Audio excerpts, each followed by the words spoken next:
నేను శారదానండి. నేను విష్ణు పురాణంలోన ద్వితీయ అంశంలోన 13 अध्याय చదువుతున్నాను. मैं शारदा मैं विष्णु पुराण का द्वितीय अंश का 13वां अध्याय पढ़ने जा रही हूँ। राजा भरत के चरित्र का वर्णन। ग्रह नक्षत्रों की स्थिति का वर्णन श्री पराशर जी के मुख से सुनने के उपरांत मैत्रेय जी बोले, हे ज्ञान दर्पण, आपने पूर्व में राजा भरत के विषय में कहा था।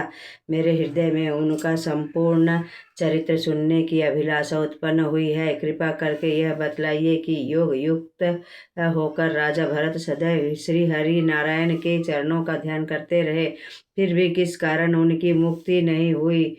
श्री मैत्रेय जी के इस प्रकार पूछने पर पराशर जी बोले, हे ऋषि श्रेष्ठ, सालग्राम क्षेत्र में रहकर भगवान के श्री चरणों का भूपति भरत जी निरंतर ध्यान करने लगे और अहिंसा आदि का पालन करते हुए संयम के परम उत्कर्ष का लाभ किया तथा इस प्रकार प्रभु का गुणानुवाद करने लगे। यज्ञ साच्युत गोविंद माधवानंद केशवा कृष्ण विष्णु ऋषिकेश वासुदेव नमस्तुते। हे माधव, हे केशव, हे अनंत, हे कृष्ण, हे विष्णु, हे ऋषिकेश, हे वासुदेव, आपको नमस्कार है। हे मैत्रेय, राजा भरत जी स्वप्न में भगवान सच्चिदानंद के चरणों के अतिरिक्त वे अन्य वस्तु का ध्यान नहीं करते थे। एक दिन वे स्नान हेतु नदी के तट पर गए। वे स्नान कर रहे थे। उसी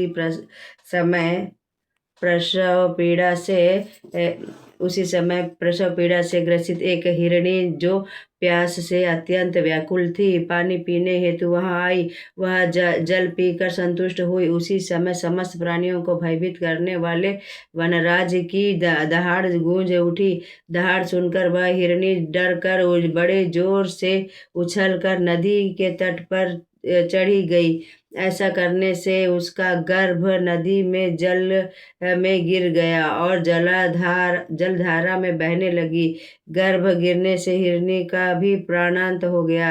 उस मृत हिरणी को देखकर भरत ने उस बच्चे को उठा लिया और अपने आश्रम पर ले आए तथा उसका पालन पोषण करने लगे। हिरणी का वह बच्चा राजा भरत के भली प्रकार घुल मिल गया। वह आश्रम के आसपास ही घास चरता था। संध्या काल उस तक वापस आपस पर लौट आता। इस प्रकार राजा भरत से वह हिरण शिशु अत्यंत प्रेम करने लगे और भरत जी भी उसे अपने प्राणों से अधिक प्रेम करने लगे। जिन्होंने अपना राजपाट, धन धान्य और बंधु बांधवों का त्याग करके संन्यास धारण किया, उन्हें उस हिरण शिशु से इतनी प्रीति हो गई कि उसके बिना वे एक क्षण भी नहीं रह पाते थे। यदि किसी दिन उस बच्चे को लौटने में थोड़ा विलंब हो जाता तो वे अत्यंत चिंतित होते कि कहीं मेरे बच्चे को किसी भेड़िए ने तो खा नहीं लिया। उनका मन उस बच्चे के चंचल नयनों को देखकर चंचल हो जाता, उसके दूर चले जाने पर दूर चला जाता था। इस प्रकार एक दिन उस मृग शिशु को पुत्र के समान प्रेम करते हुए राजा भरत का प्राणांत हो गया।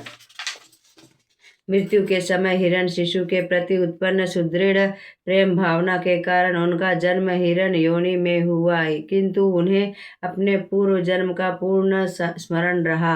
अतः अपनी माता हिरणी का साथ छोड़कर संसार से विरक्त हो सालग्राम क्षेत्र में रहने लगे और पेड़ों के सूखे पत्ते और घास फूस खाकर शरीर का पोषण करते हुए मृग योनि से मुक्ति प्राप्त करने का उपाय करने लगे।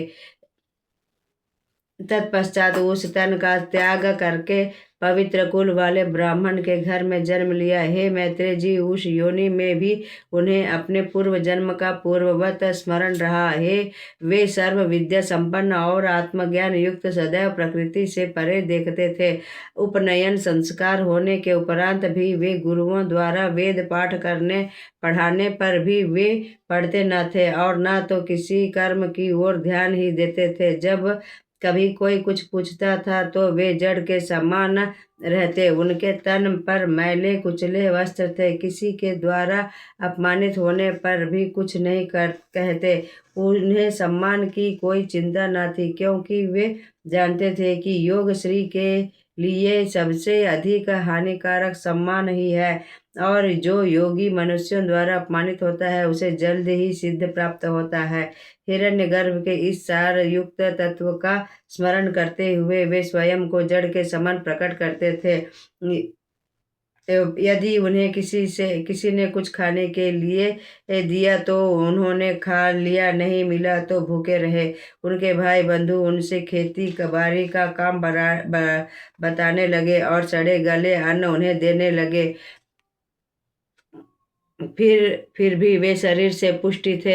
एक दिन वृषतराज के सेवकों ने इस संस्कार विहीन ब्राह्मण को रात्रि के समय पकड़कर उसके सम्मुख ले गए और कालिका देवी के लिए बलि का पशु बनाया। जिस समय पृषतराज ने उन्हें बलि चढ़ाने के लिए तलवार उठाया, उस समय हाथ में खड्ग लिए हुए कालिका माता साक्षात प्रकट हुई और उस क्रूर कर्म करने वाले राज सेवक का गला काट कर उसका रुधिर पान की तथा निश्चल खड़े भरत की रक्षा की। उसके बाद उस समय महात्मा सौवीर राज शिबिका में सवार होकर मोक्ष धर्म के ज्ञाता कपिल मुनि के आश्रम की ओर जा रहे थे, जो चुछीमती नदी के किनारे आश्रम बनाकर रहते थे। यह पूछने के इस दुखमय संसार में मनुष्यों का श्रेय किसमें है। उस समय उनकी शिबिका उठाकर चल रहे बेगारियों ने भस्म लगाए मैले कुचले वस्त्र धारण किए हुए हुष्ट पुष्ट भरत को देखकर उन्हें बेगार के लिए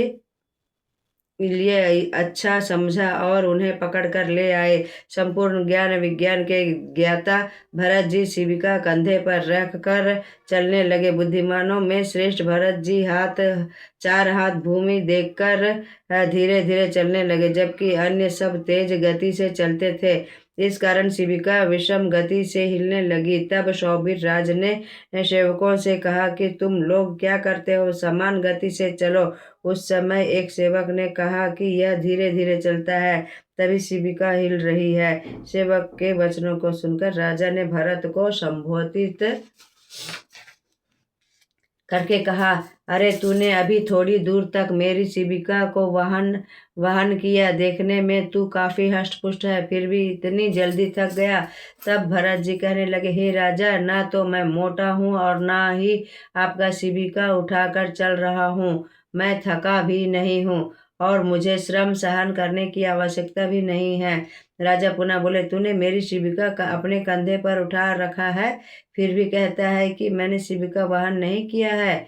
क्या यह असत्य नहीं है? तब भरत ने कहा, तुम्हारा यह कहना सर्वथा असत्य है कि मैंने तुम्हारी शिबिका अपने कंधों पर उठा रखा है। देखो, पृथ्वी पर मेरे पैर रखे हैं, अपने उसके ऊपर मेरी जंघाएं हैं, जंघाओं के ऊपर उदर और पेट, उसके ऊपर वक्ष स्थल स्थित है, तत्पश्चात हाथों और कंधों की स्थिति है। उसी पर शिबिका रखी है, उसमें मेरे हाथ बोझा कैसा? शिबिका में जिसे तुम अपना कहते हो उसमें तुम्हारा शरीर है, वास्तव में तुम वहाँ शिबिका में हो और मैं पृथ्वी पर हूँ।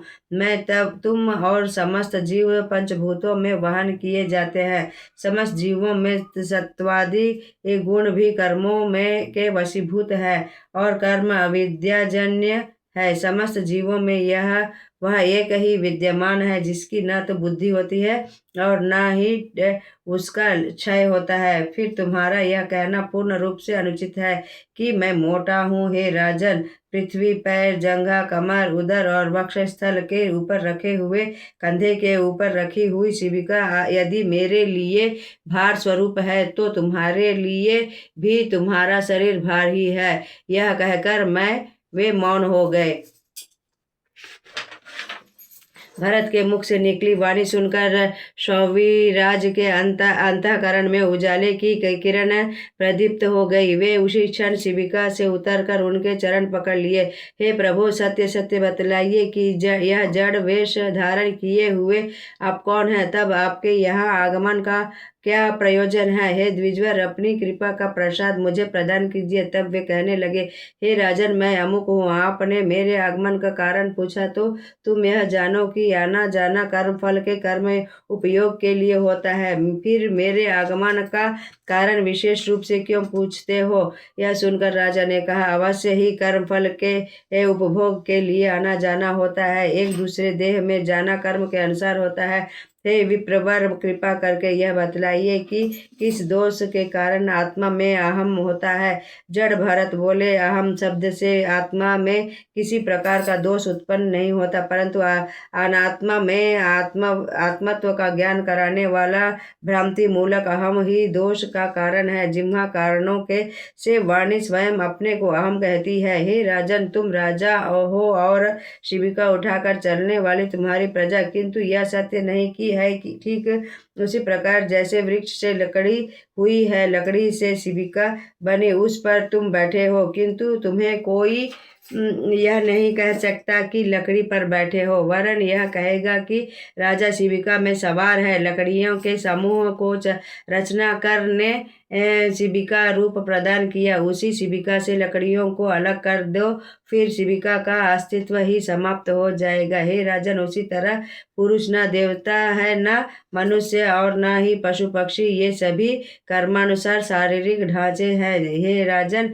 आत्म तत्व की व्यवस्था इसी प्रकार है, इसे अलग करके बतला पाना संभव नहीं है। फिर अहम शब्द का वर्णन मैं किस प्रकार करूं। मैं शारदा, अभी मैं 13 अध्याय विष्णु पुराण का द्वितीय अंश का समाप्त करती हूँ।